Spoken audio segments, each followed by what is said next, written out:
politics is changing in a way that's good, in a way that's an actual counter to MAGA and Trumpism. If you fear or loathe the far right, this is the antidote. Democratic socialism is an intervention to try and prevent the world from exploding peacefully without a no shit revolution. Let's avoid the fucking head chopping shit. Violence is the province of the state.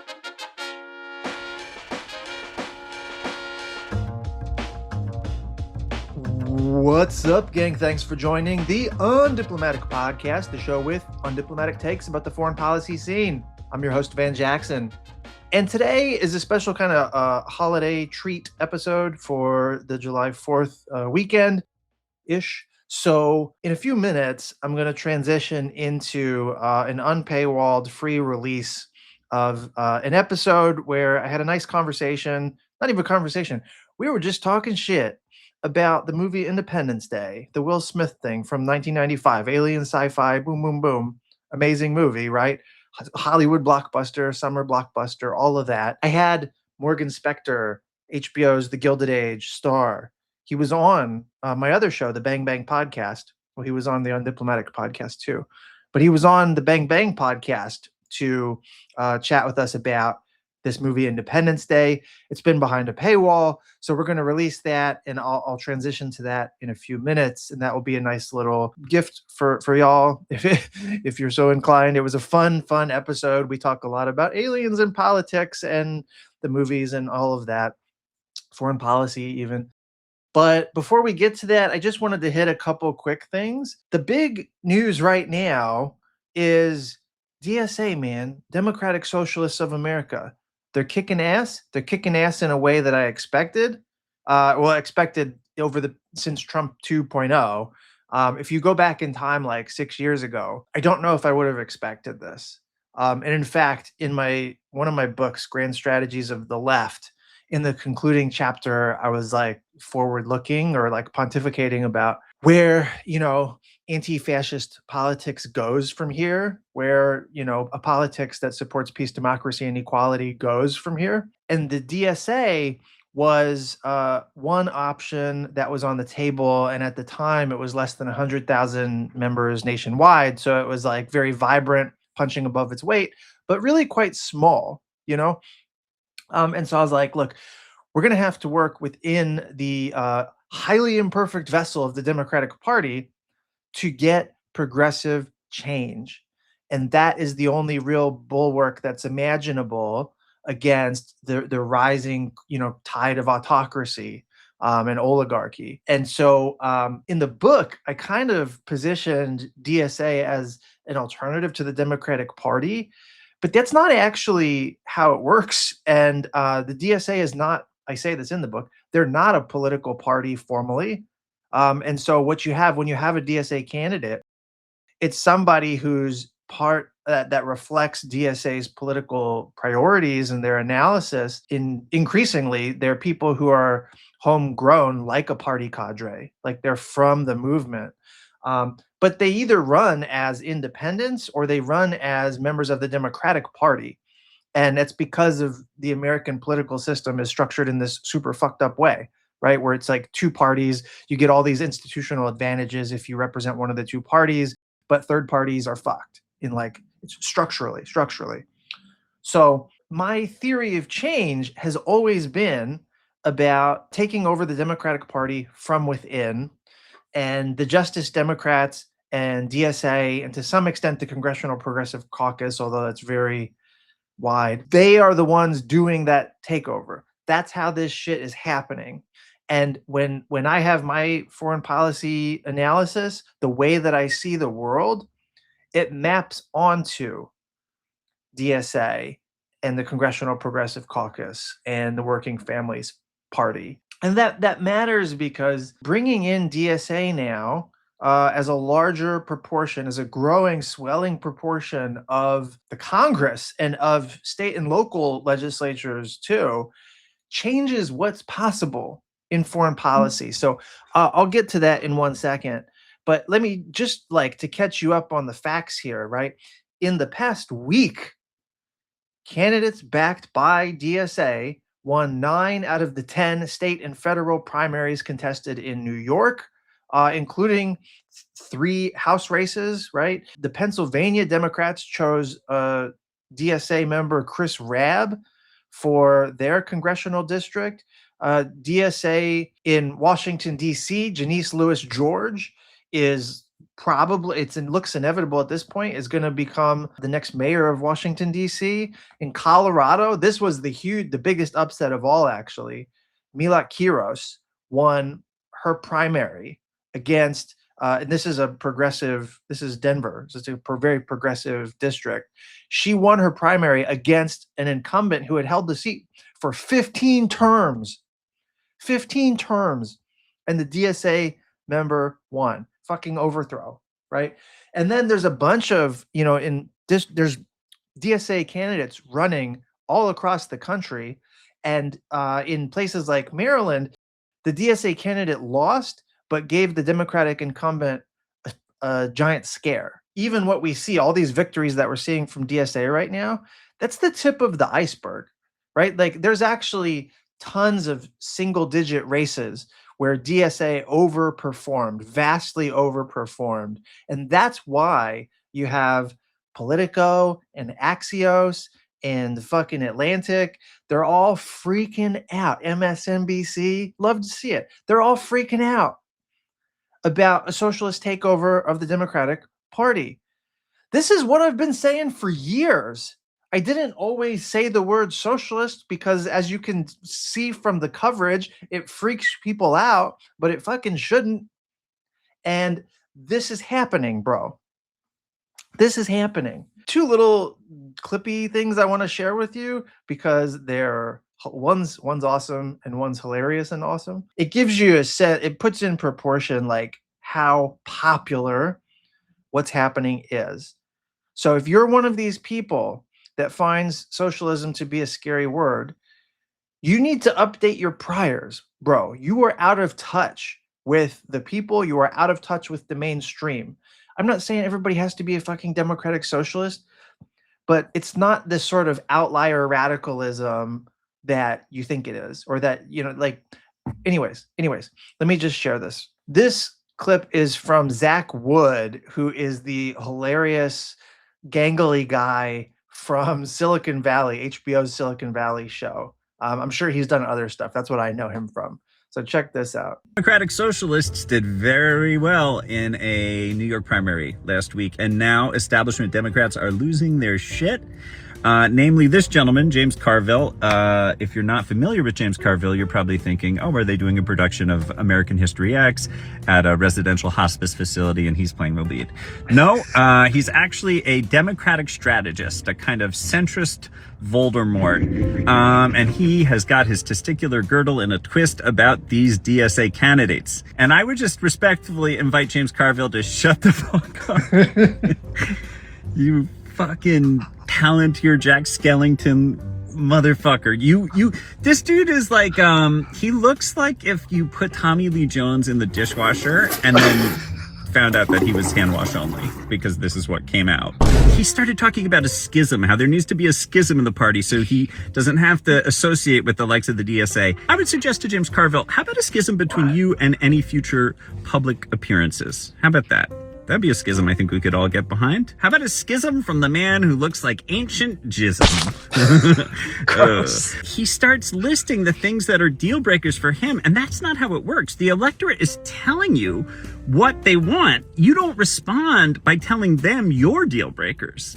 That's like if somebody were to dump you and you were to respond by saying, okay, but I am not going to be your boyfriend anymore unless you listen to my clarinet covers of Radiohead songs without checking your phone and you peg me more than just on my birthday. It's not a good strategy. I'm speaking from experience here. Some of these Democratic Socialists have said some crazy shit, to be fair, but I would much rather have somebody who has some fight and some conviction in these seats than consultant bred, focus group fed, APAC sugar daddy, do nothing, manufactured opposition horseshit establishment Democrats. That's what I would prefer. And Bill Maher is also upset about it. Bill Maher, who also just won a Mark Twain Award, which is appropriate because he has a lot in common with Mark Twain, and that most of their original fans have passed away, and they both feel very comfortable using the N-word. So I think if the likes of Bill Maher and James Carville are upset, then we're probably turning over a new leaf, and it's something to be celebrated. So mazel tov, everybody.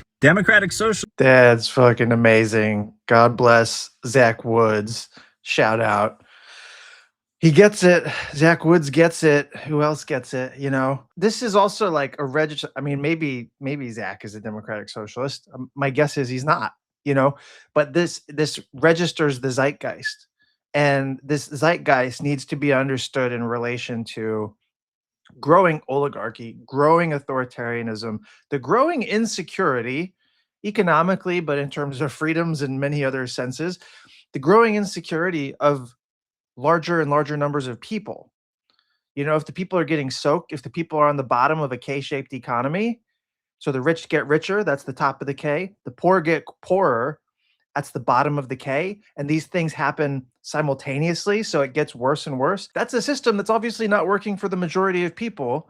It's going to create backlash. This is where populism comes from, and it's only sustainable through repression of the like you have to have the state disciplining, controlling, and even killing the bottom of the K, but also like the top of the K, the oligarchs cannot keep extracting wealth, cannot keep hoarding wealth unless they are able to manipulate state power in a way that suppresses the restive classes, the precariat, the permanent underclass increasingly, right? The working class, the majority of people, bro.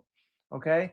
So DSA's growth is a response to that, in part because it gives people agency. It's a squeaky clean, non-corrupt organization. The Democratic Party ain't got nothing on them, and it's truly democratic, which can mean endless meetings. But freedom is an endless meeting, to quote a famous book. But peace, democracy, and equality, man.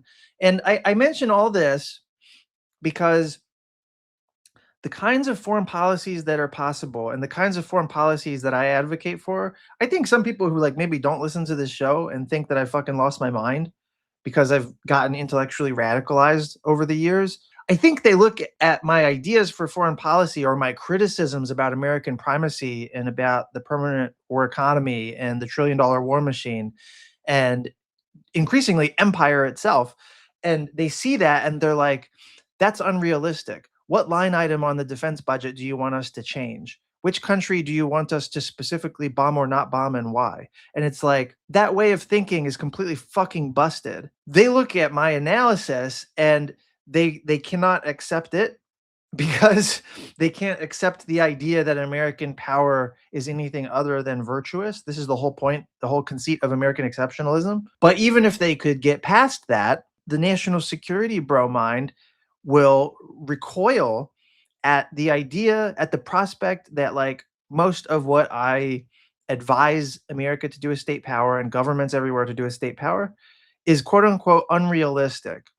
But what's unrealistic is allowing the wheels to fall off of the planet in real time. What's unrealistic is like grinding the gears of World War III just as if like we don't have any choice in the matter, as if it's just this inevitable thing. What's unrealistic is the sharpening, the ever sharpening of the K-shaped economy, where oligarchy strengthens at the expense of democracy itself. Impossible, unsustainable. This whole shit's gonna explode if we don't fucking do something about it.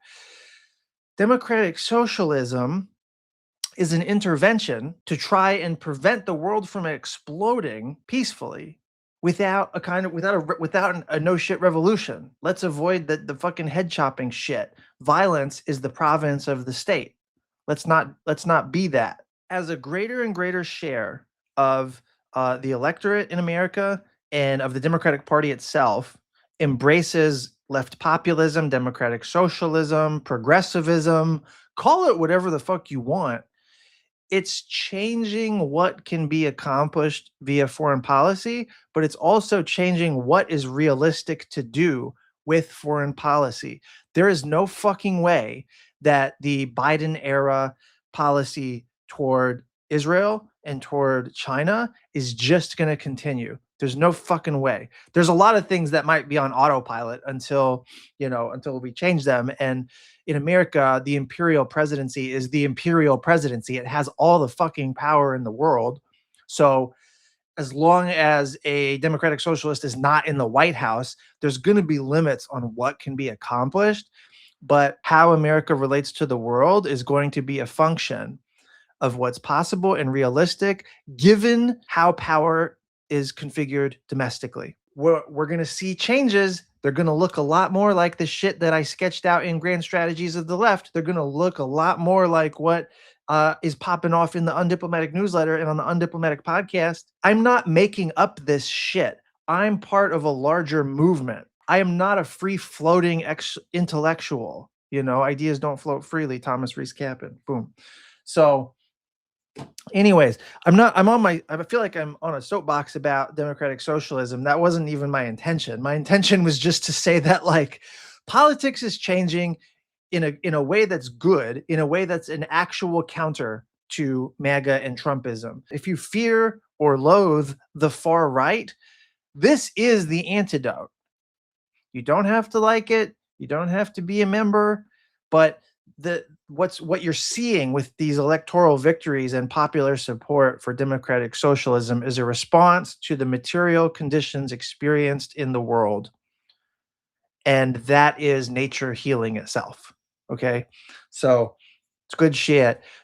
One more thing to share on DSA real quick. This is very short, but it's going viral on TikTok. I didn't find out on TikTok because I'm not on fucking TikTok, but it's going viral and several people have sent it to me, and it's pretty good. It's pretty good. So let's check this out. The DSA, the Democratic Socialists of America. Okay, here's just a sample of what they're about. Abolish the Electoral College, replace the two-party system with a multi-party democracy, implement proportional representation and ranked choice voting in all elections. Establish public ownership of the largest corporations and essential industries to ensure democratic control and accountability to the people. End all military and economic aid to Israel. It sounds so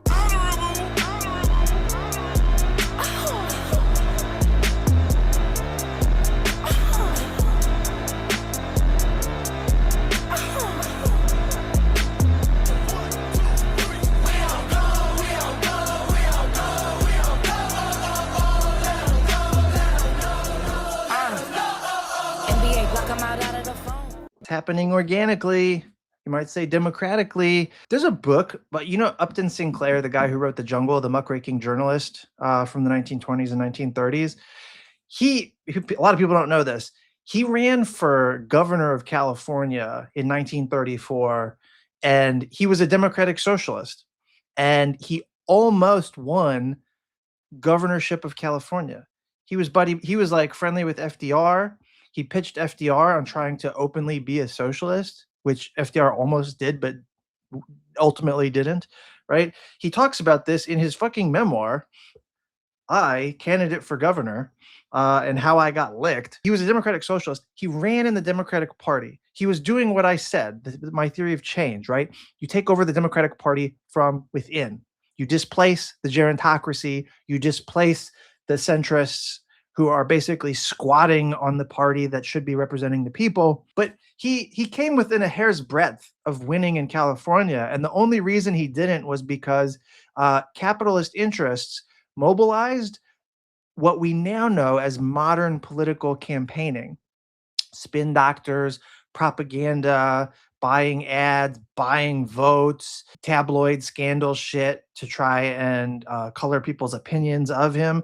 Upton Sinclair went through all that shit in 1934, and his candidacy was not taken seriously in the beginning. Once he won the primary, which had been unthinkable, then they fucking freaked out. And what we're seeing from like Axios and MSNBC and all that shit now is the centrists freaking the fuck out.